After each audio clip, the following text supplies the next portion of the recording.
So in the end, he obviously didn't himself, just like Jeffrey Epstein. Shut up!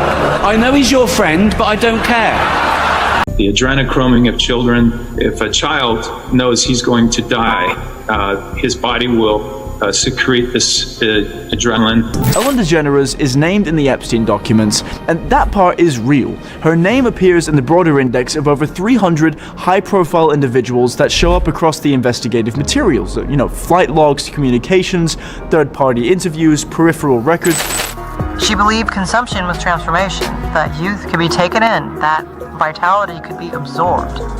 She talked about ancient rites, about elites throughout history who understood what the masses didn't. There was a separate kitchen on her property, stainless steel, private entrance, no security cameras inside. Before anyone saw this coming, Wendy Williams made a shocking announcement. Ricky Gervais and Wendy Williams have joined forces to reveal who Ellen DeGeneres really is, and the role she allegedly played in silencing anyone who challenged her.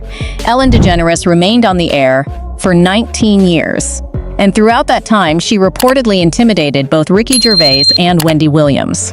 In this video, we'll take a closer look at how they're finally choosing to respond. No, we haven't seen you really around since the Golden Globes, where you were low profile. Yeah, well, they attacked you, but they said that you were mean and rude, and you were surprised at that.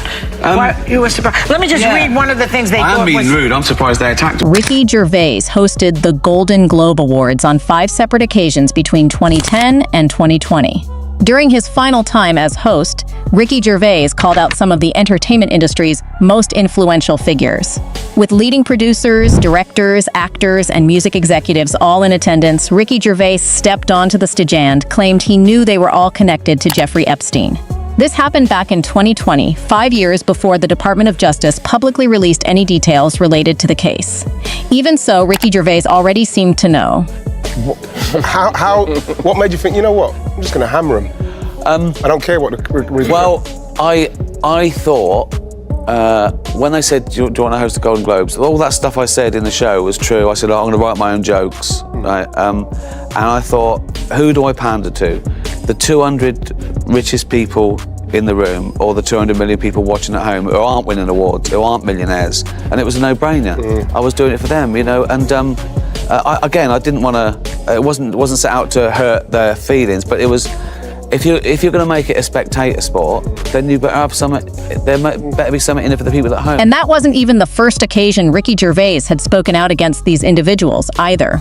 During one of his stand-up specials, Ricky Gervais even took aim at the BBC, one of the biggest sponsors behind these award shows. As much as Hollywood may try to look the other way, many believe it's an undeniable reality that some of the industry's most powerful figures are accused of horrific crimes involving children, and Ricky Gervais simply connected the pieces. On the other hand, there's usually a company in the crew just in case. I mean, particularly if it's a BBC production. Oh, shut up. And it's not as if Ricky Gervais wasn't afraid either. He understood exactly what making those remarks could mean for his career. But unlike many of the other celebrities sitting in that room that day, he simply didn't care. To him, speaking out against these alleged predators mattered far more than receiving any award he could ever win. At the time, most people didn't really believe what he was saying and largely dismissed it with laughter. But if you look closely at the expressions on the faces of the people Ricky Gervais was referring to, they certainly weren't smiling. Riskiest comedy of your career has been delivered live to millions of people around the world, and a room full of some of the world's most famous film stars and directors and producers, when you were hosting 5 Golden Globe ceremonies between 2010 and 2020, I think. Yeah. Did you set out each time primarily to, you know, puncture the pomposity of that world of celebrity and to expose some of the absurdities and what you saw as the hypocrisies of Hollywood? Yes, and that got more honed and more targeted and more important and more liberating as I went along. You know, do I bite the hand that feeds me? Well, the answer is yes, because who am I doing it for? Am I doing it for the 200 egos in the room, the most privileged people on the planet? Or am I doing it for the 200 million people around the world watching who aren't winning a Golden Globe, who aren't multi-millionaires? Of course I'm doing it for them. I'm the fat bloke on the couch eating potato chips watching this, you know, and I played that card. I shouldn't be there. I purposely played the outsider I walked out with a beer. I walked out, I didn't look like them. I didn't act like them. I didn't think like them. You know, the truth is, I do know some of them. I have got things in common with some of them. I'm an actor, I'm an entertainer. I was there as a comedian. And I think that, again, particularly in British comedy, a stand-up is a court jester. We're down with the peasants, laughing at the king. Ricky Gervais is well known for making controversial jokes. But the moment he specifically mentioned Jeffrey Epstein and the people he claimed were connected to him, the entire room went completely silent. After that, Ricky Gervais was reportedly never asked to perform at the Golden Globe Awards again, and hasn't received another invitation since. The release of the Epstein files 5 years after that ceremony was presented as proof that everything Ricky Gervais had said that night was accurate. Flight logs and emails released by the Department of Justice were said to show that many major studios and production companies had ties to Jeffrey Epstein. At some of these studios, Epstein allegedly introduced himself as a talent recruiter and invited models and child stars to audition for him on his private island, Little Saint. James, another person who was never afraid to speak her mind and stand up for what she believed was right, is Wendy Williams. According to the claims, she was even placed under a conservatorship because of what she said. When Ellen DeGeneres first announced that she was ending her show, nearly every celebrity reacted as though it marked the end of an era. The only person who publicly defended the employees who had accused Ellen DeGeneres of abuse was Wendy Williams. She stated that Ellen DeGeneres had a darker side that the entertainment industry was trying to keep hidden. I'm glad that you thanked your Ellen fans, or whatever you call your nation. But 19 years on TV doesn't change your life. It exposes you for the person that you really are.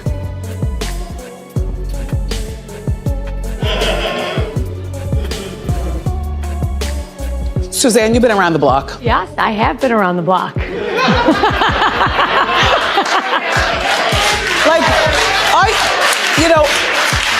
but I've been in this business for a while. A long time. I've worked with some all different types of hosts. Yes. And there's a lot that goes on. Behind the scenes. Uh-huh. Mm-hmm. I'm not sure that all the guests are happy. I was a guest, I wasn't happy. Just saying, Norman. Mm-hmm. And people called me out on it before I was able to say anything about it. Like, oh my gosh, that was... Joelle, you know what I'm saying. Wendy Williams was speaking out against alleged criminal sand predators within the entertainment industry, while, according to the script, everyone else was attempting to conceal their actions and help them avoid accountability. During Ellen DeGeneres' show, Ellen DeGeneres actually lobbed at Wendy Williams for trying to expose these powerful figures, and even appeared to threaten her live on air. You can see that even Wendy Williams was caught off guard. She never expected Ellen DeGeneres to make what she perceived as a threat on national television, even though it was presented as a joke. This is precisely why Wendy Williams said Ellen DeGeneres had a dark side. Most people in the audience believed Ellen DeGeneres was only joking, but Wendy Williams felt she had just received a warning. Wendy Williams wasn't someone who was easily intimidated.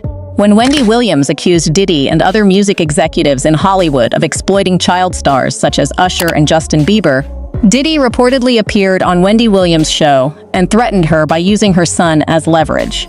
The moment Diddy mentioned Wendy Williams' son, her facial expression immediately changed. According to the script, this was the industry's way of telling her to back off. This is back in 1998. In the call that got her fired from Hot 97, Hot 28. I just want to know, do you really think that every player is gay, or every other player is a thing? Are you a little gay obsessed, do you think? I'm not gay obsessed, and every other would be an exaggeration, but I would say 2 out of 10. Okay. In sports, and 5 out of 10 in music. Okay. Yes, and I don't think that's gay obsessed. I think that's after being in this business for over 20-something years and seeing things from the inside out and the outside in. So next thing she knows, she's fired. And then, again, that was 1998. And then she spoke to Howard Stern in 2006, and he brought it up. Watch this. Did you get fired for making fun of Puffy? Something like that. Well, listen, you figure it out. You do the music of what was playing back in 1998 on the majority of every radio station 25 times an hour. Okay, it's not a denial. And the last but not least, Diddy went on the Wendy Williams show in 2017. So now we're, many years after her firing, almost 20 years after her firing because of that comment. And he makes some comment about her son. Watch this. As the mother of a now 16-year-old. Who I met backstage, he did? He's a great young man. Oh, thank you. Yeah. You represent a lot. You can see how awkward she is as soon as she hears they met. And he's now got a visual on the son. And I would submit to you, Wendy Williams was concerned to hear that the two of them had an exchange backstage. Well, I think that clip is really interesting because it takes a lot to trip Wendy Williams up. I mean, this is a woman who would get on TV 5 days a week, much as you do, and speak extemporaneously, And this is her world. She's been in it forever. And Sean Combs, you can tell my opinion, that she's taking that as Wendy Williams was the defining face of daytime talk shows for many years. She ruled daytime television because of her bold personality, her unfiltered opinions, and her readiness to say what other hosts refused to. At the peak of her success on The Wendy Williams Show, celebrities dreaded her Hot Topics segment because absolutely nothing was considered off-limits. But in recent years, Wendy Williams has reportedly been forced into silence, placed inside a mental health facility, and allegedly given medication against her simply because she chose to expose the entertainment industry for what she believed it truly was. You know what I'm saying? It's the way he moves with other people. You know what I'm saying? And what's going on with these other people at my apartment in Miami? What are you doing? Oh, you spent on what? And what is going on at Wells Fargo? The terms of Wendy's guardianship seem to be extreme. I've spoke to her several months ago, and she just sounds like the same Wendy. Yes, is she quirky? Sure. Is she eccentric? Sure. She always has been. And now a new revelation. Her team says a new medical evaluation ordered by Wendy's court-appointed legal team, finding she does not have frontotemporal dementia. She does not have frontal lobar dementia.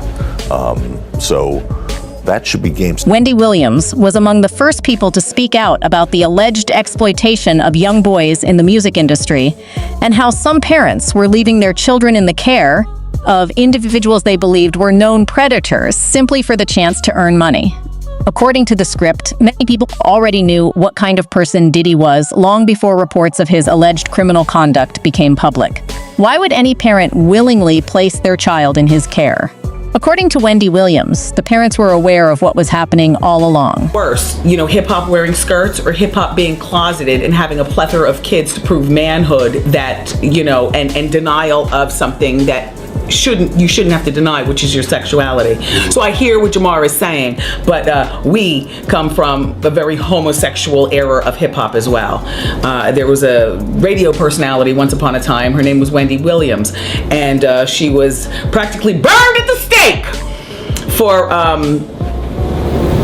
talking about such. And now it's all come full circle. There were many situations, none of which to talk about, but there were many situations back in the day in my career, and it's all coming full circle now. So, do you think now with people like Frank Ocean coming out of the closet, even though he's not exactly a rapper, but he definitely overlaps into the rap community? Do you think that we're going to have a time where it's cool to be a gay rapper? When the Epstein files were released, the same people who had once been seen as controlling the entertainment industry reportedly had no choice but to step away. Ellen DeGeneres is currently in the UK and is said to have no plans to return. Other celebrities are reportedly preparing to leave as well. According to the script, these individuals aren't making that decision voluntarily. They believe they need to leave before lawsuits begin piling up. Speaking of lawsuits, there are more than 100 separate lawsuits filed by different alleged victims against Diddy. According to the script's claims, it appears that everything Wendy Williams said is now being proven true. Fallout over the latest release of the Epstein files, Hollywood mogul Casey Wasserman is selling his sports marketing and talent agency after his suggestive emails with Epstein associate Ghislaine Maxwell were revealed. Here's ABC's investigative reporter, Olivia Rubin.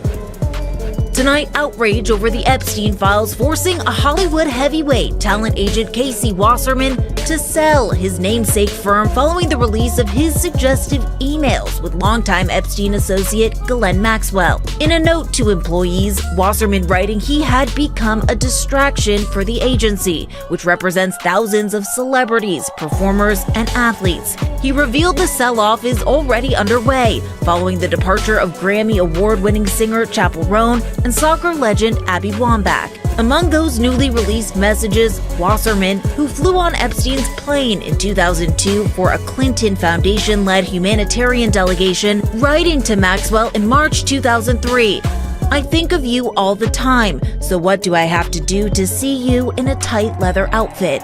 Maxwell responding in April, offering to give him a massage that can, quote, drive a man. The price that Wendy Williams has reportedly paid for trying to protect young stars in the entertainment industry has been far too great. Even so, according to the script, other whistleblowers and alleged victims didn't even make it out alive. Dare him.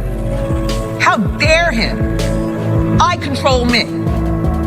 Well, and you know your limits, you know. Let me tell you something right now. I don't need Will. Carolyn Andriano and Lee Skye Patrick, two of the witnesses who were identified in connection with Jeffrey Epstein and Ghislaine Maxwell back in 2021, both reportedly died music from accidental overdoses 6 years apart. Here's what the mother of one of those victims had to say. Makes me sick. Literally turns my stomach. That's Dorothy Granert's Feeling, whose daughter, Carolyn, was recluded by Epstein when she was only 14 years old. According to her mother, the unimaginable acts that she lived in Epstein's mansion haunted her for years. A wreck. Because she would disappear out of shame. Authorities declared her daughter Carolyn dead due to an overdose in May of last year. She left behind 5 children and her mother. The only person somewhat responsible was Jeffrey Epstein, who committed suicide in jail. I couldn't even sleep in my room because I've got all Carolyn's artifacts of memories we made.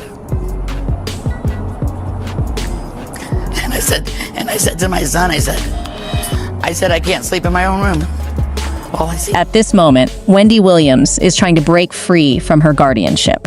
Court-appointed doctors have determined that Wendy Williams never even had dementia to begin with. According to the script, it was all used as a reason to silence her voice. Wendy Williams says she is being held against her will. Our recent events have been unbelievable. Talk about it. We came back from dinner, and apparently police were called. But I was told that at some point, police were called because the coterie here was saying allegedly that I took my aunt from this facility and whisked her away without any sort of confirmation or approval, which avoids everything that we have learned in terms of this whole situation. Wondering exactly how that correlates with the statements that the Guardian has made that Wendy is able to come and go as she pleases, right? And that there are no family visits that are blocked. Clearly, they are lying to me when they say I can go out and do what I want to do. This is my niece Alex. She just flew in from Miami, okay? I just came from the hospital. So we are going out to celebrate. You know what I'm saying? Celebrate what? I don't know. I'm from the hospital. You know what I'm saying? And of life. Right. And this is what has been done to us. We're good. We're good. We're back. Several investigative journalists have publicly criticized Hollywood over what they believe has been done to Wendy Williams. We live in an age where the line between science fiction and reality is blurring, especially when it comes to the longevity industry. In Silicon Valley, billionaires are openly investing in startups that research young blood plasma transfusions, a practice sometimes referred to as ambrosia. They believe that by infusing the blood of the young into the old, they can reverse the aging process. While the public version of this science is heavily regulated and often met with skepticism, the black market version is where the real horror lies. The rumors of extraction involve the harvesting of biological materials from young bodies, specifically during moments of intense fear or trauma. The theory, which has been whispered about in elite circles for decades, is that the body produces certain compounds during these moments that have a rejuvenating effect on whoever consumes them. This is the dark truth behind the treatments on Epstein Island and the ancient rites that Ellen allegedly allegedly described to her wife. It's a belief that youth isn't just a phase of life, but a substance that can be taken and used by those with enough power and money. Okay, let's talk about this facial that you're obsessed with.